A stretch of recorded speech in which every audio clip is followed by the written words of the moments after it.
Hi everybody, welcome to When to End It, the 7 keys to understanding how you got where you are in your relationship and whether you should stay or leave. I'm Dawn Bennett. I'm an emotional freedom techniques practitioner and relationship coach. I've been working with my clients around touch and healing for 23 years. And the first thing I want you to understand when you start looking at where is your relationship, I'm going to give you a high-level overview today of the 7 keys to understanding. And then in the next 7 videos, I'm going to give you very, very detailed understanding of each key so you can really explore and start shifting yourself and really decide what is happening in my relationship. Does it still feel healthy and aligned for me? Or is it time for me to move on in a really gentle, loving, and graceful way? So wouldn't that be great? If instead of just sitting there being stagnant in your relationship, you felt like you had some power in order to make something change, go back to a really powerful and intimate and loving relationship, or to transition in a really great way to something that suits you better. So what do you need to make that happen? Number 1 that we look at, what are your key pivotal experiences that happen in your life from ages 0 to 7? So everything that we believe, almost everything that we believe that we learn, we start absorbing subconsciously when we're young. So this means, what did we observe? Our elders, our parents, our society, our spiritual community, our religious community, whatever it is, what did we observe them doing in relationships when we were young? And what big experiences did we have? Was there a divorce? Was there a break in friendships? Was there a big move across the country to a different house? Were you bullied? How are you interacting with your siblings if you had any? Any key pivotal experience can influence how we think and how we need to accept, feel, and receive love for the rest of our life. Number 2, limiting beliefs. So limiting beliefs in a relationship can look anything like, they're not good enough. I'm not good enough. All men do X. All women do Y. Women are crazy. Guys are lazy. Doesn't matter what we believe. Those belief systems will start playing out because we are looking for evidence that whatever our belief is true. If we believe that relationships mean we're eventually going to that there's going to be infidelity, that we're going to get cheated on, we're going to start looking for that evidence, and we're going to start treating our partner as if they're already cheating, therefore sometimes driving them to cheat. So our limiting beliefs can have a huge impact on how we interact with our relationship and how healthy it stays.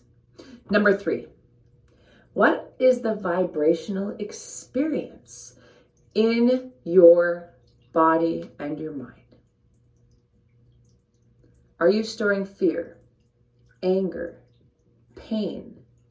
Are you suppressing that? And that's shifting actually your interaction with not only your partner, your husband, your wife, your lover, your partners, if you've got multiple, because some people do. How is your own vibration shifting your experience?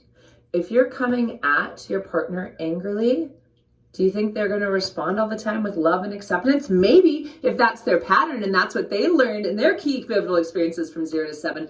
But if they learn that when someone's angry, you get angry back, now we have a challenge. Now we have a problem, and nobody wants to come at it with love because everyone's holding that vibration of anger.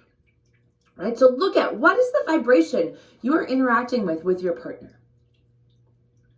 Number 4, what are the negative relationship experiences that you've had in the past? Those will influence how you relate to your current relationship. But it can also be in that current relationship. Have they embarrassed you? Do you feel forgotten about? Do you feel like they promise you things that they don't follow through on? Do you feel like they talk over you at events or parties, that you're less than? Do you feel like they forget about you? Do you feel like they only touch you when they want sex? Do you feel like they don't touch you at all? That they shun you, reject you, push you away? What is your negative relationship experience from the past that's influencing that right now as well?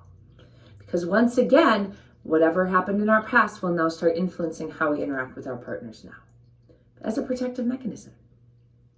In the same way, number 5, negative cognitive manifestations. And that's part of, I kind of wrap that into relationship experiences, but it's that actual, like, what do you start believing that starts coming true? She never listens to me. Well, he doesn't respect what I say. He doesn't appreciate the work I do around the house. She doesn't appreciate the work I do around the house. They don't appreciate what I do with the kids. They don't appreciate what I do outside, at work, how much money I bring in, how much I save, how much I keep the house clean, whatever it is. We start having these ideas about what they do and do not do, provide for us. And that starts manifesting into negativity in our relationship. Also, what else is happening in our vibrational body in the relationship as a whole? Right? Are we feeling hopeless about the relationship, desperate about the relationship, angry about the relationship, the way the relationship is right now? So not only how are we with the individual and with ourselves, but how are we about the relationship as if it's its own body? If we're angry we got married because now we feel trapped, and maybe we shouldn't have gotten married, maybe things would be better because you have an escape route, that feeling of trapped is going to manifest in a different way in your marriage that may not allow you to actually communicate with that person in the way that you might if you had all the freedom to leave at any moment that you wanted. So what is that vibrational body in your relationship? And number 7 is really understanding, coming to this nexus point. In other words, coming to the center of understanding. The tipping point, for example. Should I stay? Should I go? Should we separate? And maybe some of you have already done these things and are trying to figure out what your next step is. But when we reach that nexus point, it's also time to do it with gentleness, clarity, confidence, clear choice. We can use tapping to do that. But also remember not to put your kids in the middle, right? Your kids are going to love, if you have children, they love each of you equally, and make sure you treat them as such. We'll talk about that in the 7th video as well. So as you decide to stay, as you decide to leave, if you decide to separate, whatever it is that you choose in this 7th key, do it with all the understanding that the more clearly, with more integrity, more clarity of conversation, the less trauma, the less drama you bring this relationship break or staying through, the better it's going to be long term. So I hope those 7 steps were helpful for you. I release videos every Tuesday and Friday, so look for my next videos if you're interested in learning more. I will title them with each of the keys and make sure that you have some clarity.